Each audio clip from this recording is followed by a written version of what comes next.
Olowu Kuta nípínlẹ̀ Ọ̀ṣun Ọba Hamid Oyèkúnlé Oyèlúdé tẹ́gbọ̀sùn kẹta ti sọ pé òun dojúkọ ìpèníjà ńlá látọ̀dọ̀ àwọn olóṣèlú kó tó di wípé wọ́n fi òun jẹ ọba lọ́dún 2002. Nínú ìfọ̀rọ̀wánilẹ́nuwò kan tí ó ṣe pẹ̀lú àwọn oníròyìn láìpẹ́ yìí ló ti ṣàlàyé pé gómìnà ìpínlẹ̀ Ọ̀ṣun nígbà náà ọ̀gbẹ́ni Rauf Arẹ́gbẹ́ṣọlá fẹ́ fi ọwọ́ sí yan òun nígbà náà ṣùgbọ́n akọ̀wé fún ìjọba ìgbà náà Alhaji Moshood Adeoti tó jẹ́ ọmọ bíbí ìlú Ìwó àti ọ̀kan lára àwọn aṣòfin àpapọ̀ ọ̀nàrẹ́bù Àkànbí kórajọ wọn ní bí òun bá di Olówu ṣe lòun yóò pa gbogbo nǹkan tó jẹ mọ́ ẹgbẹ́ òṣèlú ACN nígbà náà run pátápátá.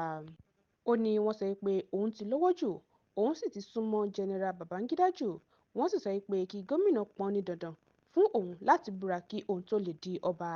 Gẹ́gẹ́ bí ọba Makama ṣe wí, mo lọ sí ìlú Minna lọ́dọ̀ ọ̀gá mi General Babangida mo sọ fún pé wọ́n ní kí n wá búra fún ẹgbẹ́ òṣèlú ACN kí wọ́n tó fi mí jọba. Mo ṣàlàyé fún pé Arẹ́gbẹ́ṣọlá fẹ́ fi ọwọ́ sí orúkọ mi ṣùgbọ́n àwọn adarí ẹgbẹ́ òṣèlú wọn nípínlẹ̀ Ọ̀ṣun yarí torí pé mo súnmọ́ Babangida. Babangida sọ fún mi pé kò sí ìjọba kankan tó lè lò ju ọdún 8 lọ. Ó ní kí n lọ ṣe nǹkan tí wọ́n fẹ́ kí n má bàa sọ ogún ìbí mi nù.